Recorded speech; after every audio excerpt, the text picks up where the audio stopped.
Bismillahirrahmanirrahim. Assalamualaikum warahmatullahi wabarakatuh. Alhamdulillahirabbil alamin. Alhamdulillah, insya-Allah pada hari ini kami meneruskan lagi sesi perjalanan pentakhrijan hadis kami, dan kali ini adalah menggunakan kaedah yang ketiga, yang mana kami telah ditugaskan di bawah subjek takhrij hadis, kod kursus QSI 20802 yang dibimbing oleh Profesor Madya Dr. Rohaizan bin Baru. Nama saya Muhammad Aziz Taufik bin Arifai, nombor metrik 068872. Nama diberi Muhammad Irhamzan bin Ijon, bernombor metrik 065495. Okey, sebelum kita pergi lebih lanjut, kita kenali dulu hadis yang ingin ditakhrij.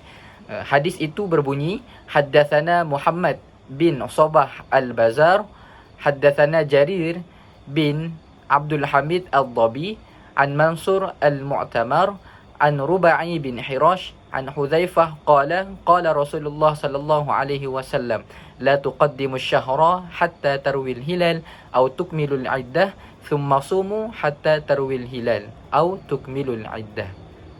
Maksud daripada matan hadis kami pada hadis yang ke-9 ini iaitu telah menceritakan kepada kami Muhammad bin Sabah al-Bazzaz, telah menceritakan kepada kami Jarir bin Abdul Hamid al-Dhabi, daripada Mansur bin al-Mu'tamar, daripada Rubi'i bin Hirash, daripada Huzaifah.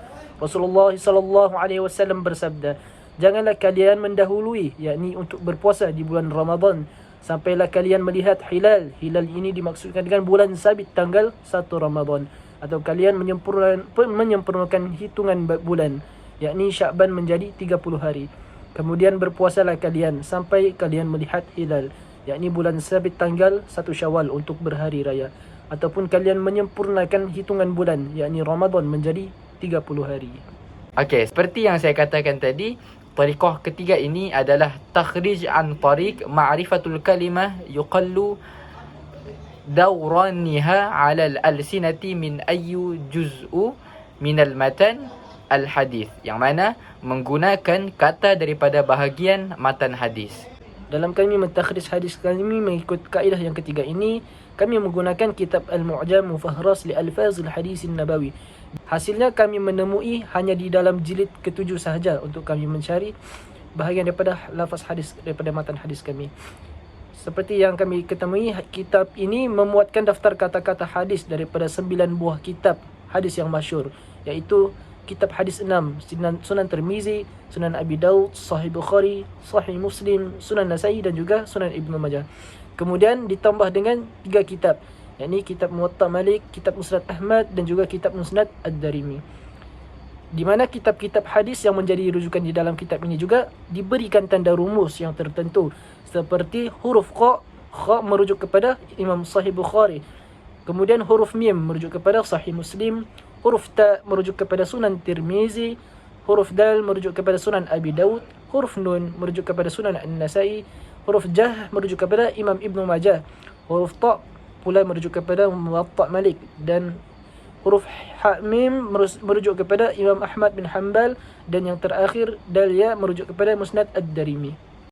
Seterusnya, ini adalah cara yang pertama kami dalam mentakhrij hadis dalam kaedah yang ketiga ini, di mana kami menggunakan cara mengambil sebahagian daripada ayat-ayat matan hadis kami, di mana potongan kalimah yang pertama, la tuqaddimu syahra hatta aw tarwil hilal, di mana potongan ayat ini terdapat di dalam Sunan Abi Daud, di dalam bab puasa, bab as-saum, di dalam hadis yang ke-6. Kemudian terdapat juga di dalam Sunan An-Nasa'i untuk potongan kalimah yang pertama ini, di dalam bab as-siyam, hadis yang ke-13.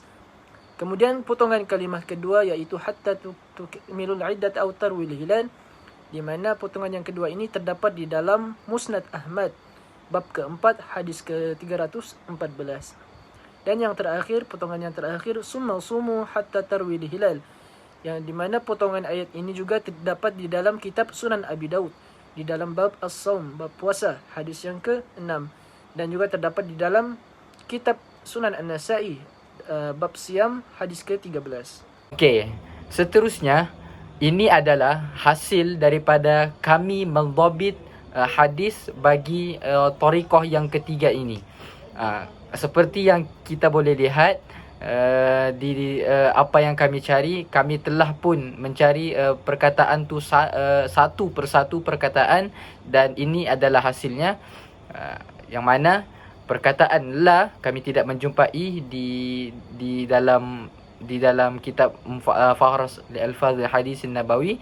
Setelah itu perkataan tuqaddimu yang ada di kitab Bukhari bab as-saum, hadis yang kelima, dan hadis yang ke-14 di dalam kitab Muslim, hadis dalam bab as-siyam, hadis yang ke-21, seterusnya berada di dalam Sunan Abi Daud, kitab as-saum, hadis yang ke-7 dan 11, seterusnya berada di dalam Sunan Tirmizi, kitab as-saum, hadis yang kedua dan hadis yang 38, dan seterusnya berada di Sunan An-Nasa'i, kitab as-siyam, hadis ke-13 dan hadis ke-31. Okey, seterusnya perkataan asy-syahra. Perkataan asy-syahra ini kami menjumpai bahawa perkataan syahra berada di dalam Musnad Ahmad, hadis yang pertama dan juga hadis yang ke-221, hadis ke-367, hadis yang kedua, hadis yang 234, 38 dan 438. Seterusnya perkataan hatta. Perkataan hatta kami tidak menjumpai. Seterusnya perkataan tarwil hilal. Perkataan tarwil hilal berada di dalam Sahih Bukhari, kitab as-saum, hadis yang ke-11. Seterusnya berada dalam Sahih Muslim, kitab as-siyam, hadis yang ketiga. Dalam Sunan An-Nasa'i, dalam bab as-siyam, hadis yang ke-10. Seterusnya Muwatta Imam Malik, kitab as-siyam, jilid yang pertama, hadis yang ketiga. Musnad Ahmad bin Hanbal, hadis yang kedua, hadis yang ke-63, hadis 456, hadis yang ketiga dan hadis yang ke-341. Itu untuk tarwil hilal. Seterusnya perkataan au kami tidak menjumpai. Okey, selepas itu perkataan tukmilul iddah kami menjumpai di dalam Musnad Ahmad bin Hanbal, hadis yang keempat dan hadis ke-314. Seterusnya adalah perkataan thumma, kami tidak menjumpai. Dan yang terakhir sekali adalah perkataan sumu. Sumu ini kami jumpa di dalam Sunan Abi Daud, kitab as-saum, hadis yang kedua, dan berada di dalam Sunan An-Nasa'i, kitab as-siyam, hadis yang ke-13. Itu sahaja hasil kami dhabit setiap satu perkataan ini. InsyaAllah, kalau ingin tahu lagi dan lagi, insyaAllah azam. Syukran. Wassalamualaikum warahmatullahi wabarakatuh.